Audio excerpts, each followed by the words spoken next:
Okay, all right, we're going to start with version 2. Um, that means it's period 2 questions, but the problems are very, very similar.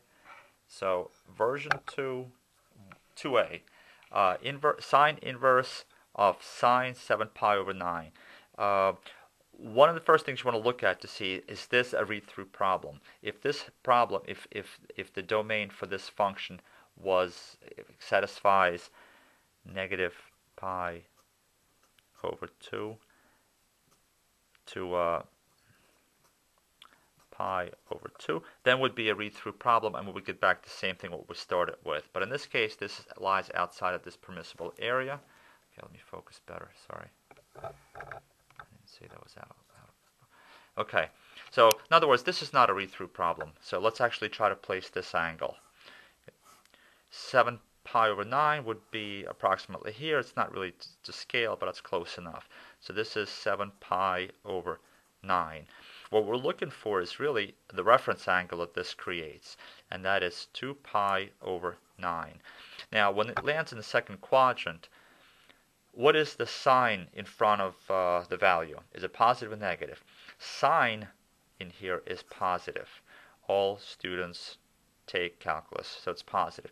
So when we're looking for the inverse of it, we're looking at what are our inverse restrictions. Here's our restrictions, right? We're looking at first and fourth quadrant. In the fourth quadrant, the values will be produced negative. In the first, it's positive, and we are looking for positive. We're looking for the angle that will produce a positive result. So clearly, it is this one, and we label it properly. It's our reference angle from here. It's 2 pi over 9, and that is the answer, 2 pi over 9. Okay, so you can pause if you need. Okay, problem 2b, cotangent. Oh, great, somebody's doing blowing outside. Cotangent inverse cotangent negative pi over 4. Not a read-through problem. Immediately realize that. All right, so let's do it. Negative pi over 4. It gets placed here. Negative pi over 4. Well, what's cotangent in this quadrant? Positive or negative? It is negative. Okay. This is problem B. So let's place this angle, pi over 4, the reference angle, pi over 4, in the cotangent inverse restricted area. Cotangent goes like this, include first and second quadrant. In order to get the negative value, negative, remember, out of these two, we have to concentrate on second quadrant. So let's place this angle in the second quadrant. So pi over 4 in the second quadrant. Well, that's the reference angle. What is the actual angle that will produce this reference angle? We measure angles from the positive x-axis.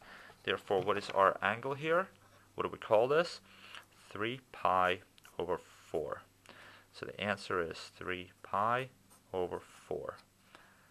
So the steps were place the original angle, realize what sign plus or minus it is, and then look at the inverse restriction, which quadrant we're allowed to be in, place it, realize where the which quadrant will produce the negative values, which in this case it's the second one, place this angle into the second one, and read the angle starting with from the x-axis.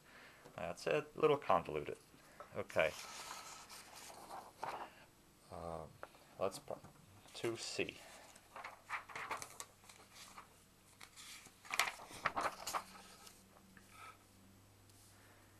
Okay, cotangent inverse cotangent 8 pi over 7.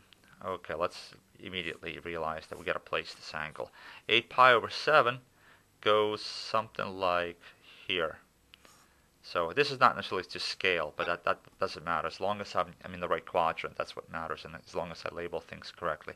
So if this is my 8 pi over 7, what is my reference angle? Pi over 7. So when I land in this quadrant for cotangents, positive or negative? It is positive. All students take calculus. Take means tangent and therefore cotangent. So now we look at the restricted area for cotangent, which is for the inverse right there. Which quadrant will produce positive results? This one, first one. So we're looking to place this angle, pi over 7, into the first quadrant. Well, that's pretty straightforward. We place it pi over 7 right there in the first quadrant. And there's our answer. This one was not that difficult. Okay, sine inverse negative 7 over 6. What jumps out at me, well, it should jump out at you also, that this value lies outside of the permissible restrictions on the domain of inverse. What is that restriction? X must be between 1 and negative 1.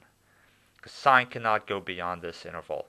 Well, negative 7 over 6 is outside of this interval. Therefore, just by looking at it, you should be able to tell me that such value does not exist. However, let's say if you did not realize that from this, and you realize that you have to do the triangles, because this kind of problem tells you, oh, let's look at the triangles that produce this angle. Well, if my sine is opposite over hypotenuse, so my opposite is negative 7, so that would be this kind of triangle, negative 7. My hypotenuse is 6. Well, how is this possible? If we try to label it like this, how is this hypotenuse smaller than one of the sides? That's impossible. You should realize it right away. Therefore, it's D and E. Does not exist. There is no such triangle. Anyway, so that's that. Oh, I forgot to time it. And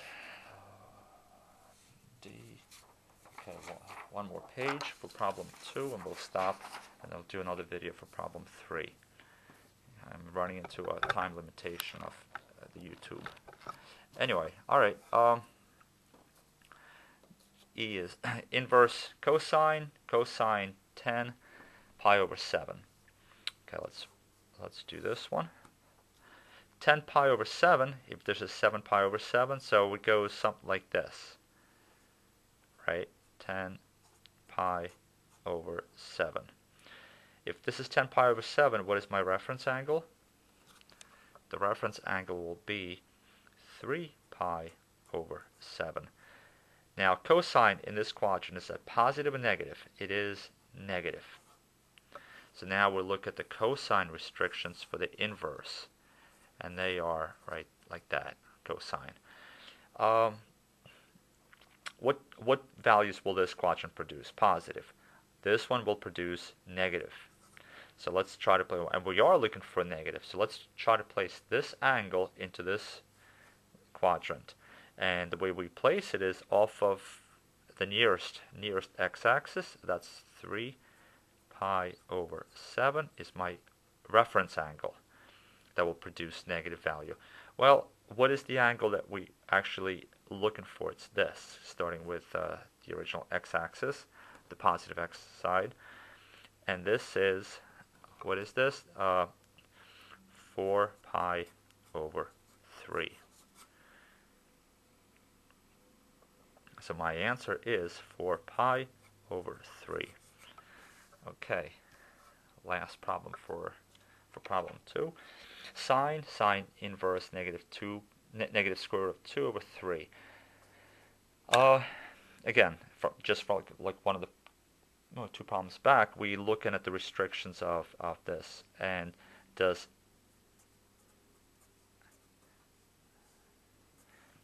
this satisfy this restriction?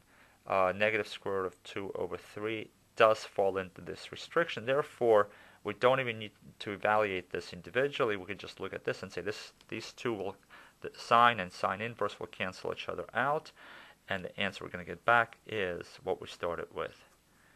Now, if you did not realize that, actually try to place the triangle. So let's do it. Here's the triangle. The reason why I'm drawing down is because negative square root of 2 is here. 3. So this is the triangle. Well,